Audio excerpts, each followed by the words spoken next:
TGM presenta un momento para aprender más de la palabra de Dios.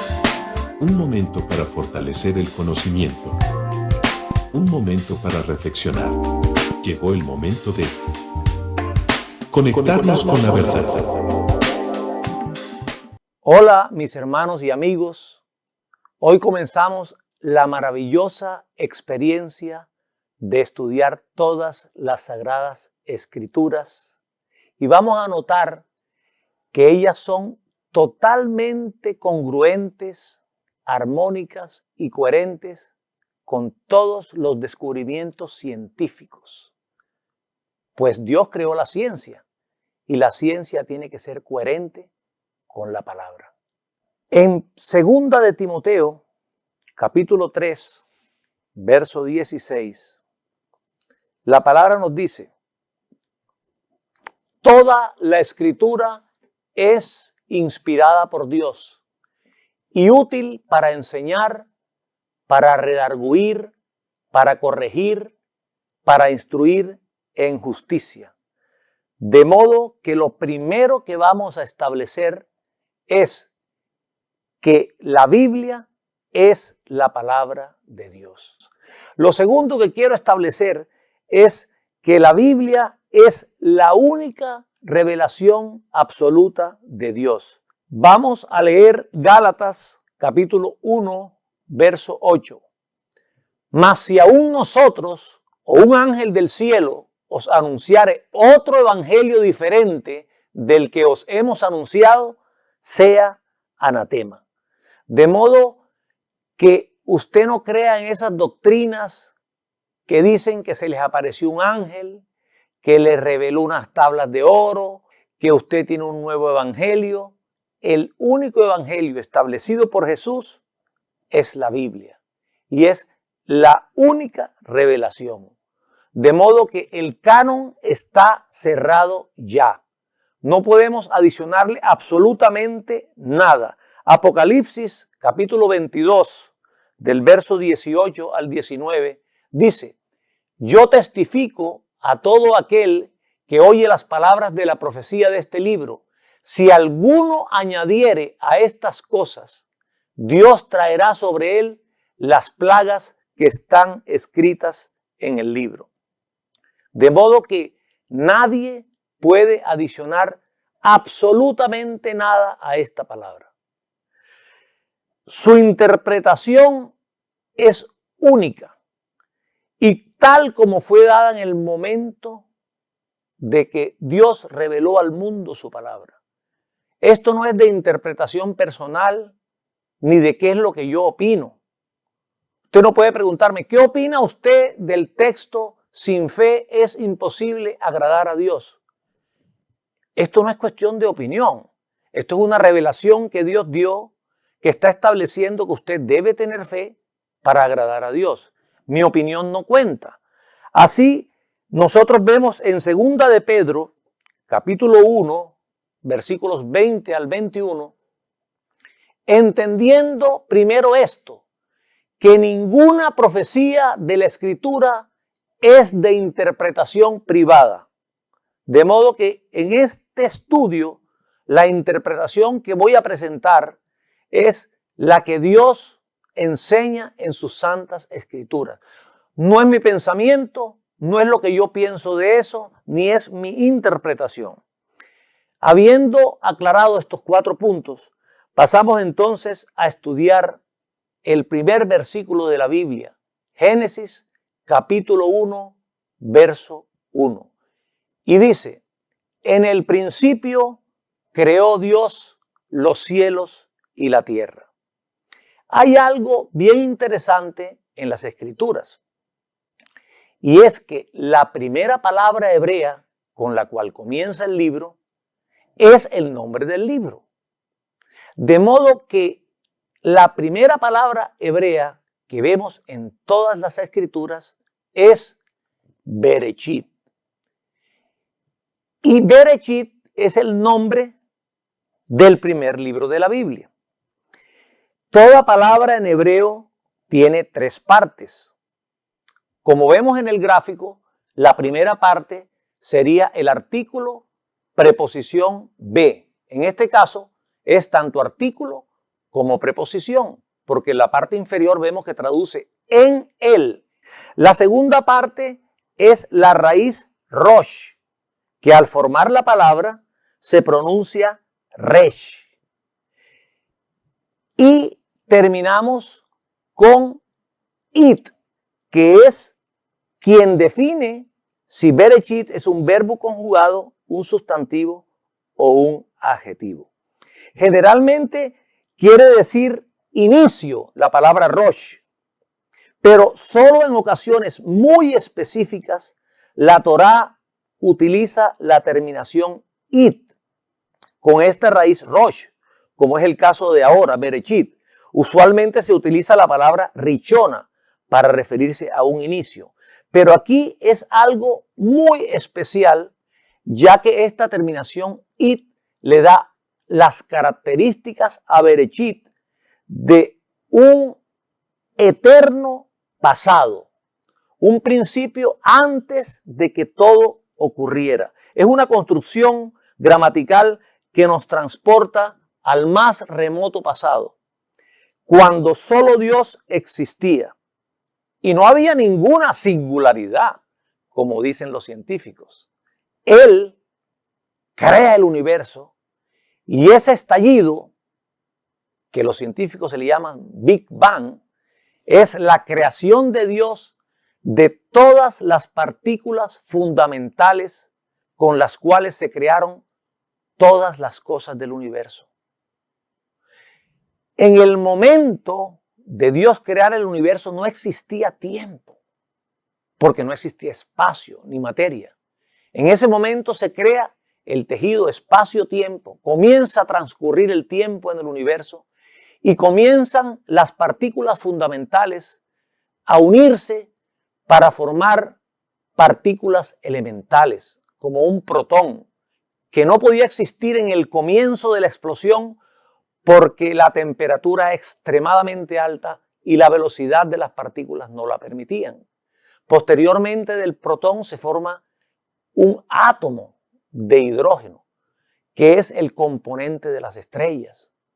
Después se forma el átomo número 2, 2 protones y 2 electrones, que es el helio. Y así se forman todas las partículas elementales y se forma todo lo que existe en el universo. Creó, segunda palabra que aparece en las Escrituras. Bereshit bara. La palabra crear es un verbo. Allí vemos en el gráfico en hebreo cómo se escribe. Algo importante que hay que enseñar acerca de esta palabra hebrea bara es que solo Dios es el sujeto de este verbo, ya que se refiere a crear de la nada. Y solo Dios es capaz de crear sin que haya una sustancia inicial, una materia prima que le sirva para hacer el producto final. Bara, término que aparece en la Biblia solo cuando Dios es el sujeto de este verbo. Y lo vemos en el Salmos 51, verso 10. Crea, ese es bara también. Crea en mí, oh Dios, un corazón limpio y renueva un espíritu recto dentro de mí. Allí también crea se refiere a algo que solamente puede hacer Dios. Crearte un corazón limpio. De modo que esta palabra bara, crear, es muy diferente a otra palabra hebrea que es yiser. Yiser es cuando usted hace algo con una materia prima. O sea, es un término hebreo específico que siempre se refiere al trabajo realizado sobre alguna sustancia existente. O se refiere también a lo que usted forma a partir de una sustancia inicial, como usted forma una vasija a partir del barro.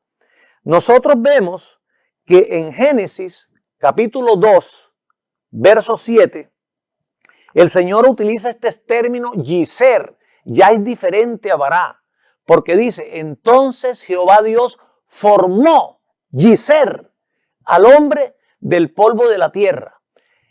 Este Yiser lo puede hacer tanto Dios como el hombre, porque el hombre es capaz de formar teniendo una materia prima como base. Entonces Jehová Dios formó al hombre del polvo de la tierra y sopló en su nariz aliento de vida y fue el hombre un ser viviente. Esta es una connotación diferente a la de Bará, que no hubo una sustancia inicial. Dios, sin haber una materia prima, crea el universo. Hace el estallido más poderoso, más maravilloso, más majestuoso, que solo Dios es capaz de hacer, que los científicos llaman el Big Bang. El estallido donde de la nada aparecen todas las partículas fundamentales a altísimas temperaturas y a una densidad de partículas tan alta que impedían que existiese la luz. Por eso, a los primeros 250, 350 millones de años del universo se le llama la edad oscura cósmica. Y en efecto, en la Biblia todavía no aparece que Dios haya creado la luz. Era la edad oscura cósmica porque Dios todavía no había hecho la luz. Pasamos al siguiente término hebreo, Elohim, la tercera palabra que aparece en la Biblia. En el principio creó Dios y traduce Dios, pero esta palabra es un sustantivo masculino plural, no singular, porque enmarca Padre, Hijo y Espíritu Santo. Esto es un misterio imposible que nosotros como humanos lo podamos entender, sencillamente porque somos una creación dentro de un tejido espacio-tiempo y no podríamos entender cómo alguien puede ser todo Padre, todo Hijo, todo Espíritu Santo, pero a la vez ser uno solo, un solo Dios. Por eso la connotación plural de Elohim. Seguimos estudiando y dice el verso, en el principio creó Dios los cielos. Y aparece otra palabra hebrea, Shamayim. La palabra describe a todo lo que hizo Dios, además de la tierra. Allí vemos que es un dual singular que no se usa. De la raíz Shamé, que no se usa. Y sencillamente porque es una palabra que significa cielos y no se usa porque Chamayín es única. Enmarca todo lo creado con excepción de la tierra. Porque Dios dice, en el principio creó Dios los cielos y la tierra. Únicamente dos cosas. De esta forma, estrellas, cúmulos, galaxias pertenecen a los cielos. Y la tierra es algo único. La tierra, que es el sustantivo hebreo eretz, como vemos en el gráfico, es usado casi 2500 veces en el Antiguo Testamento y designa la tierra. Ya vimos que llama la atención que Dios resume toda la creación en dos cosas, los cielos y la tierra. Qué importante es la tierra para que la coloquen aparte de todo el universo, como algo único y en especial lo que Dios crea para morada del hombre, que nos creó por amor. Ahí vemos nuevamente el gran amor de Dios. Los científicos han tratado de encontrar un planeta parecido, pero Dios creó uno solo.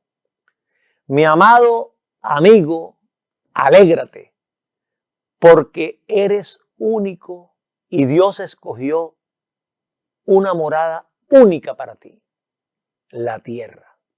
Isaías, capítulo 66, verso 1, nos dice, Jehová dijo así, el cielo es mi trono y la tierra estrado de mis pies. ¿Dónde está la casa que me habréis de edificar? ¿Y dónde está el lugar de mi reposo? Y quiero definir que estrado es el apoyo para los pies del rey. El rey se colocaba frente al trono, que por lo general era bastante alto, para destacar la majestad del soberano. Y aunque aquí la palabra se usa en sentido figurado, al templo, que era el centro de la teocracia en Israel, se le llamaba estrado de Jehová el Rey. Exaltaba su soberanía sobre toda la tierra y se manifestará cuando todos sus enemigos sean puestos bajo su estrado, o sea, sujetos a Cristo el Mesías, que es citado 5 veces en el Nuevo Testamento. De modo que aquí vemos que los cielos es el trono de Dios y la tierra el estrado de sus pies. El lugar donde el Rey de Reyes y Señor de Señores descarga todo su amor. Jehová de los ejércitos, Rey en los cielos y la tierra como el estrado de sus pies. Pero la tierra es única.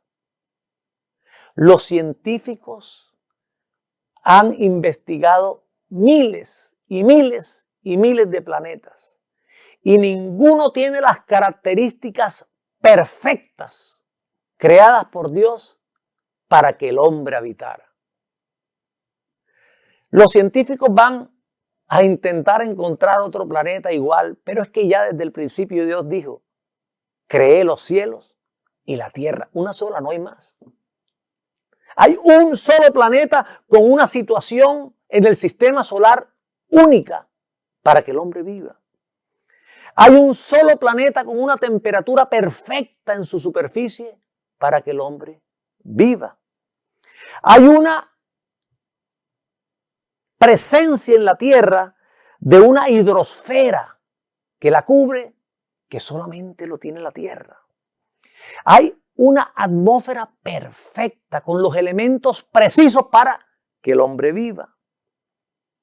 Hay un movimiento perfecto de rotación y de traslación que hace que las estaciones nos den todas esas plantas que producen alimentos y que no existen en ningún otro planeta del universo porque Dios creó la Tierra única. La Tierra tiene un campo magnético que es un campo protector que solo está aquí. Tiene el tamaño y la masa perfecta y apropiada para que haya la gravedad perfecta y el hombre viva en el lugar único que Dios creó para él. Y llama la atención, y quiero terminar mi disertación con esta premisa, que así como comienza la Biblia, en el principio creó Dios los cielos y la tierra. Al final de la Biblia, en Apocalipsis, el Señor nos muestra que Él todo esto lo va a desaparecer y va a crear un nuevo cielo y una nueva tierra. Apocalipsis 21:1, que dice, vi un cielo nuevo y una tierra nueva, porque el primer cielo y la primera tierra pasaron, y el mar ya no existía más. Y es que Dios quiere para sus hijos, cuando estemos redimidos, cuando tengamos un cuerpo glorificado que puede vivir en el cielo, porque ahora no podemos. Ahora nos acercamos a una supernova y quedamos vaporizados totalmente. De modo que vamos a tener un cuerpo que Dios nos va a crear, que va a poder vivir en ese cielo nuevo y en esa tierra nueva. Nos vemos el próximo jueves. Bendiciones y cielos abiertos.